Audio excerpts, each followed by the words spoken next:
প্রেমের টানে ব্রাজিল থেকে আসা তরুণী জেইসা অলিভেরিয়া সিলভা গতকাল সকালে রাজবাড়ীর বালিয়াকান্দি উপজেলার জামালপুর গ্রাম ছেড়েছেন। তিনি গতকাল বিকেলে রাজধানী ঢাকার মিরপুরে থাকা প্রেমিক সঞ্জয় ঘোষের এক দাদার বাড়িতে উঠেছেন।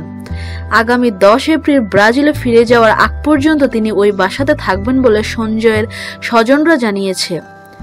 এর আগে গত মঙ্গলবার বালিয়াকান্দির ইউএনও এম রফিক হায়দারের দপ্তরে যান সিলভা ও সঞ্জয়। তারা প্রায় 20 মিনিট সেখানে অবস্থান করেন।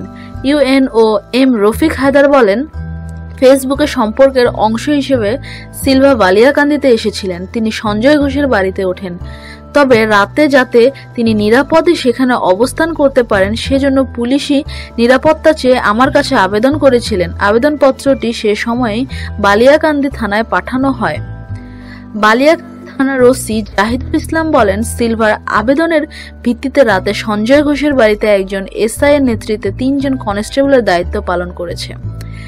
এদিকে গতকাল বিকেলে জামালপুর ইউনিয়ন শ্রমিক লীগের সাধারণ সম্পাদক গিয়াসউদ্দিন শেখ জানান, গতকাল সকাল 11টার দিকে সিলভা ও সঞ্জয়কে নিয়ে তিনি রাজধানী ঢাকার মিরপুর এলাকার উদ্দেশ্যে রওনা হন। বিকেলে তারা সেখানে থাকা সঞ্জয় ঘোষের এক দাদার বাড়িতে উঠেছেন। সিলভা ব্রাজিলে ফিরে যাওয়ার আগে দুজনের বিয়ে হবে।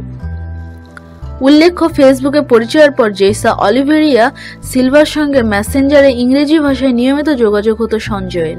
দুজনের মধ্যে প্রেমের সম্পর্ক গড়ে ওঠে। গত সোমবার বাংলাদেশে আসেন তরুণী। সিলভা ব্রাজিলের মিউনিসিপ্যাল অ্যাসিস্ট্যান্ট পদে চাকরি করেন। নিত্য নতুন এসব খবর জানতে আমাদের সঙ্গেই থাকুন এবং সাবস্ক্রাইব করুন।